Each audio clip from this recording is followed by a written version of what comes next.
In the village, from the shadows of the city series. Sometimes in the countryside, the nights can be so clear, so perfectly still, that the whole world feels suspended under the breath of the moon.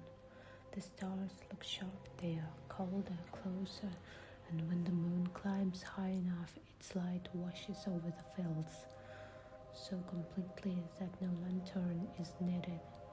On nights like this, with a telescope on hand, it's the innocent curiosity only a child can have.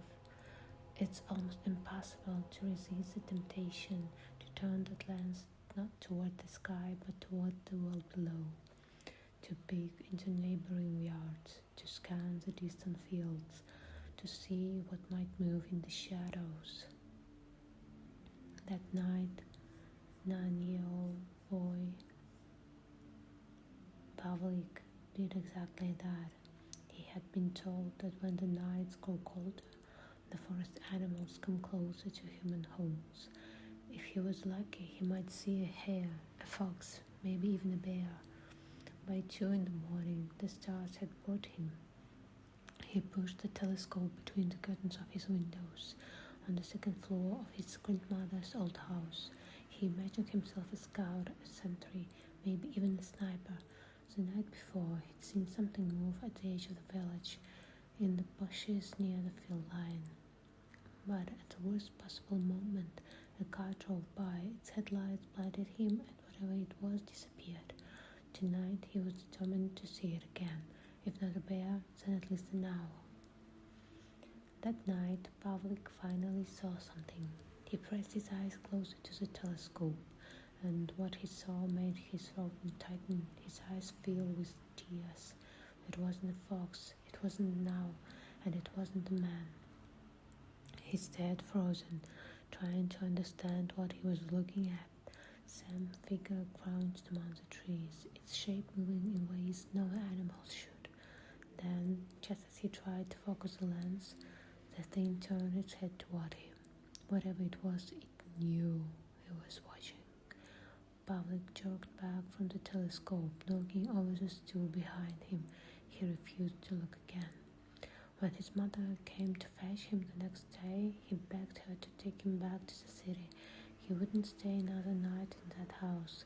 His mother scolded her parents, saying they had let him watch too many horror movies. They laughed it off. So children always see things at night. The story wouldn't end it there, if it not what happened next.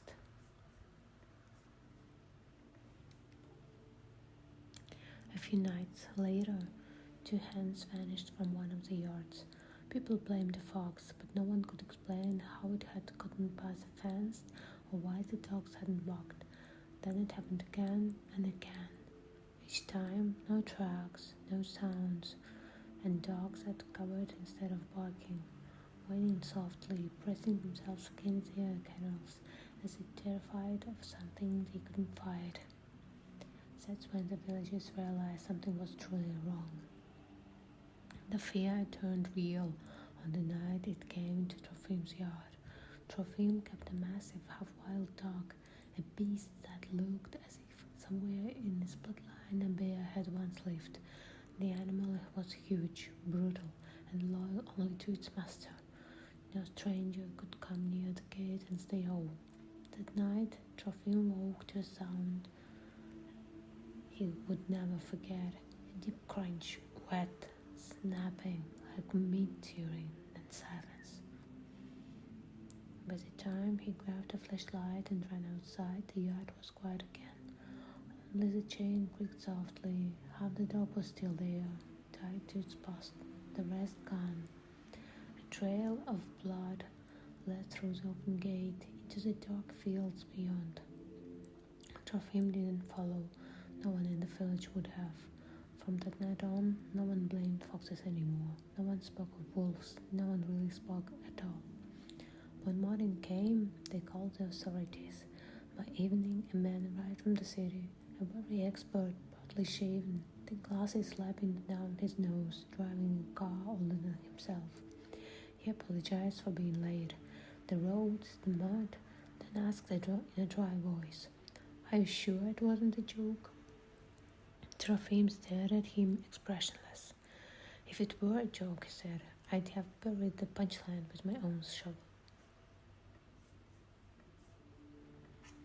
The man sighed, put on his gloves and bent over what was left of the dog. He took pictures, turned the remains, examined the wounds. At last, he said quietly, almost to himself, it wasn't eaten, it was torn apart, and not by an animal I know. He looked up, pale behind the lenses. In all my years, he added, I've never seen injuries like that. The body was taken for examination. The villagers were told they'd have results within a day or two. But before the answer came, another household was struck. This time, an entire sheep had vanished, just gone. The news spread through the village faster than a telephone ring. By morning, worry had become panic. The old women began whispering stories they hadn't told in decades about the dead that walk and the hungry that never sleep. The man told them to keep quiet, but by evening they were whispering too. By dawn, the whole village was awake. The air itself felt tense, thick with whispers and glances over the shoulders. The priest was called before noon. Old women insisted. If it wasn't an animal, then it was something else, and only holy water would help. So, toward evening, the priest walked the village perimeter, swinging his censer, murmuring prayers. A small procession followed him with icons and candles. Children watched from windows, half afraid, half excited. A few of the braver boys whispered plans to sneak out at night, to see the creature for themselves, maybe even catch it on video and become famous online. By the next priest finished, the expert from city had called back with his report. His words brought no comfort. He confirmed that Trofim's dog had been torn apart while still alive. The injuries looked deliberate, almost human. Then that detail silenced the crowd gathered in the square. A murmur went through them, then quiet. The investigator recommended contacting a special department in St. Petersburg, the one that was called to handle unusual cases. The next day, a man from the department arrived. He didn't look like the others, tall, pale, thin, wore a long, worn-out brown coat, his face half hidden under a sea of stubble. He drove up in an old Russian car, stepped out and squinted at the gathering of villagers. So, he said slowly, his voice calm, almost amused, what kind of trouble has found your little paradise? Trofim grumbled something under his breath, still mourning his dog. The stranger nodded slightly. Right. A missing man, torn livestock and fear. That's enough for me. He looked around the crowd, his eyes sharp, intelligent but tired. Well, he said, let's find out what exactly walks in your fields at night.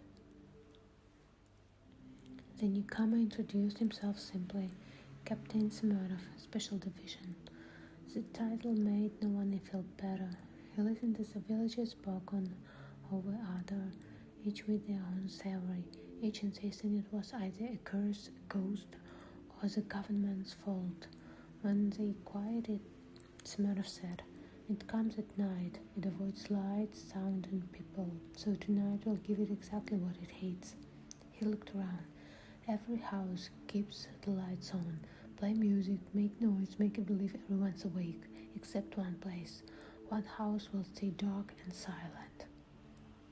The crowd stirred, whispers, uneasy laughter. Someone finally asked whose house. Smirnov's pale eyes moved through people and stopped on Trofim. His, he said. The creature already knows the smell. The man murmured. Trofim's jaw tightened, but he didn't argue. Fine, he said, but we'll need guns. An old woman crossed herself. Bullets won't help, he said softly. Take the cross, holy water, and ashwood sticks. Her words rippled through the crowd, half fear, half hope. Smirnov sighed. Take whatever makes you brave, he said, but I'll bring my own. He opened the trunk of his car. Inside was a black case shaped like a guitar. He flipped it open. A shotgun. Now, Smirnov continued, we wait until sunset. No drinking, no smoking, no noise after dark. He looked at each man in turn. If it shows up, shoot. If it runs, don't chase it. We'll find out what it's soon enough. By evening, the village grew silent. Even the dogs seemed to understand something was coming. Trofim and Smirnov hid inside the old barn on the edge of the village. It smelled of hay, oil, and cold earth. They checked their guns, and then they waited. Outside, the sunset burned red across the horizon and slowly faded to grey. But someone else had come to the barn that night, a boy, Sergei. He was 13, restless, and absolutely certain the world owed him a virile widow. He had promised his parents he was sleeping over at a friend's house. Instead, he climbed an apple tree behind the barn, jumped to the roof, and slipped in through a broken window. The barn was locked from the outside, but that only made his plan more exciting. He had a small camera, a flashlight, and a half-empty bottle of soda. On the dusty attic beams, he set up his secret post, ready to catch the monster on film. Below him, Trofim and Sergei sat in silence. Trofim's face was stone, his shotgun across his knees. Smirnov barely moved, just stared into the darkness, listening. Hours passed, the air turned colder. Time showed until it almost stopped. Even Sergei, who could never stay still for 5 minutes, barely dared to breathe. The only sound was the steady ticking of something unseen, waiting. Time dragged on. The village slept. Only the crickets dared to speak. Then Smirnov heard it, a faint rustle behind him. Someone or something was climbing through the same window he had used. He froze. For a moment he thought it was another boy, someone who'd come to join the adventure. He even turned ready to whisper, "Hey, it's taken, find another spot." But what he saw was not a boy. It wasn't even close. Down below, Smirnov and Trofim heard a sound that tore through the night, a scream, one thing, the kind that doesn't come from lungs, but from pure terror. "Damn it, there's a kid up there," Smirnov snapped. They bolted up the stairs, their boots pounding on the wooden steps. The ladder shook beneath them. When they reached the attic, the scream had stopped. Moonlight poured through the broken window, pale and cold. Something stood there, silhouetted against the light. At first it looked human. Too thin, too tall, limbs stretched beyond their right lengths. Its arm hung down almost to the floor. Its skin glowed faintly, translucent like wax. Smirnov didn't hesitate. He fired once. The blast cracked through the silence. The figure shrieked, a high, rasping sound, half pain, half rage, then leaped backward through the window. Glass exploded. The thing hit the ground, rolled once, and in an instant was running on all fours, faster than a horse. Trofim fired after it, but the creature didn't fall. It was already in the fields, the tall grass waving behind it like black water.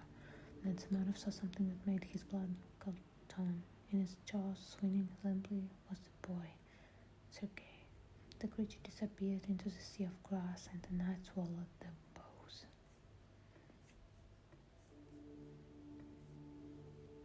Trofim and Smirnov stood frozen. Only the moonlight moved, shimmering across the broken glass. For a moment neither spoke. Then Trofim glowed, "We have to go after it." Smirnov didn't even look at him. "No," he said quietly. "The boy's gone. It snapped his neck before we were up the stairs."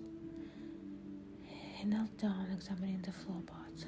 Blood, only a few drops, dug and dry. No trail, no drag marks. Trofim cursed under his breath and slammed his fist against the beam. What the hell was that? Smirnov switched on a small flashlight, something that used to be human. He swept the light across the attic until it caught on a small shape beside a support beam, Sergei's camera. Maybe this can tell us. They took it to the table below. The screen was cracked, but the battery still held a head charge. Semenov pressed play. The footage was grainy and grey, the lens shaking slightly. A figure crawled through the window, pale skin almost luminous, a thin film of hair on its limbs. The jaw, wrongly long, straight, the mouth filled with flat human teeth grown too large. The eyes reflected the moonlight to mirrors. "See that?" Semenov murmured. "The teeth, not fangs, just bigger." The chest was sunken and belly swollen, skin tight like old plumage. It moved awkwardly on its hands and feet, as if the bones inside no longer belonged to it. Trofim stared at the screen, his voice hoarse. "Pregnant?" Semenov shook his head. "No, starved, and rotting slowly while still alive." He paused the widow. "There is no blood," he said. "I shot it point blank, but look, nothing, no wound, no fluid." Trofim crossed himself. "So what is it then? A ghost? A demon?" Semenov looked at him for a long moment. "No, worse. It's a Vurdalak."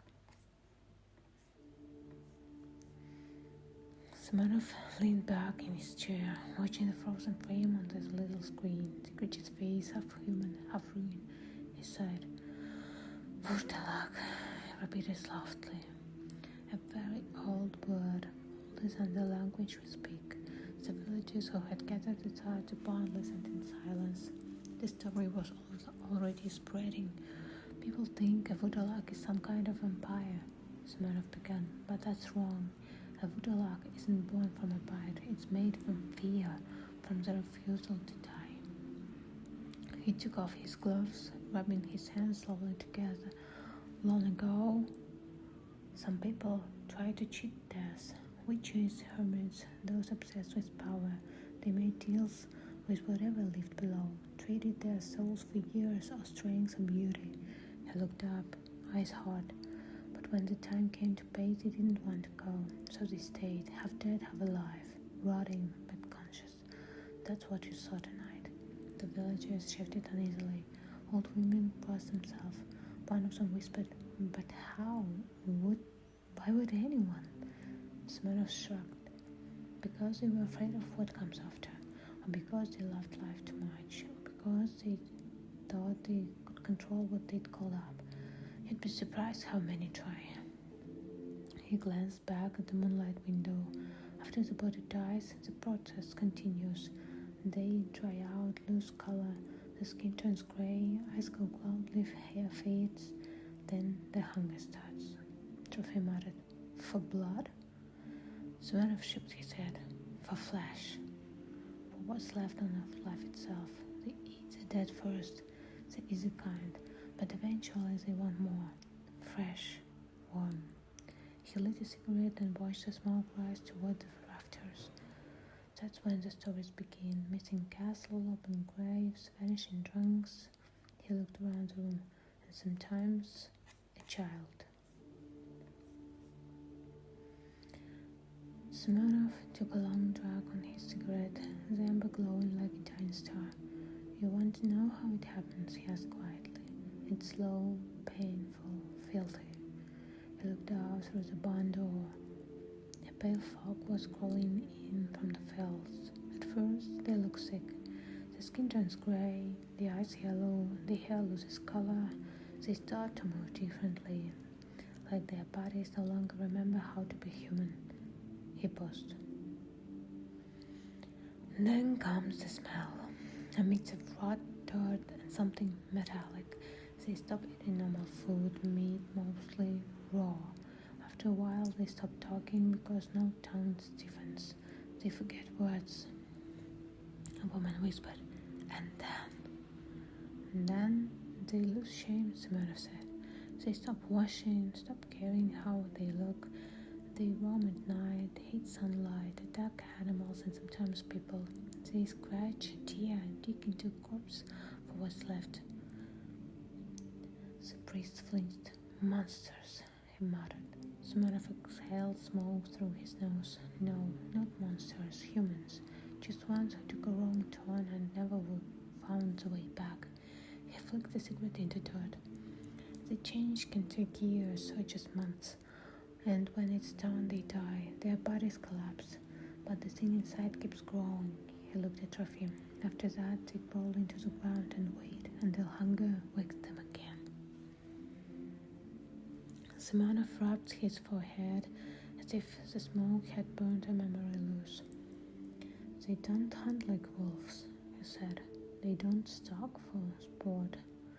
They plan, they collect, they make catches. He tapped the table with a knuckle.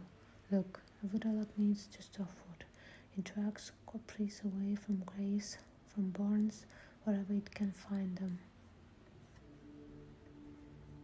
and hides them in some safe place, usually a cellar above a deep hollow under roots, cold, damp places where a body will not waters fast. A murmur ran through the room. How do we find it? Someone asked. You ask the old ones, Smirnov said. Talk to the villagers who remember. They know where the strange widow lived, or where the old hermit kept his goods. Check basements and cellar first. Look for neat little piles of bones or bundles wrapped in oilcloth. Those are clues. He leaned forward, voice dropping almost to a whisper. And if you find the lair, burn it. Set fire to everything. If it hides in earth, float to blaze or collapse, the entrance with heavy rocks. If you must fight it face to face, aim for the head. Destroy the brain. Fire in blunt force work. Steal and pray I help too, but the simplest rule is break its skull. The priest crossed himself harder, fingers trembling. And the people, he asked, if some neighbors show signs, can they be saved? Smirnov looked tired. Sometimes, early maybe, cut off what fits it, stop the rituals and bargains, wash them, feed them, keep them in daylight as much as possible. But once the change has advanced, there's little to be done. Mercy becomes a cruelty. He let the words hang heavily as the smoke that curled towards the rafters. Tonight, he added, standing up, we search the old places. We ask elders, we mark the cellars, we watch. If it's active, we end it before it makes war. Outside, the night pressed its ear on the village, listening.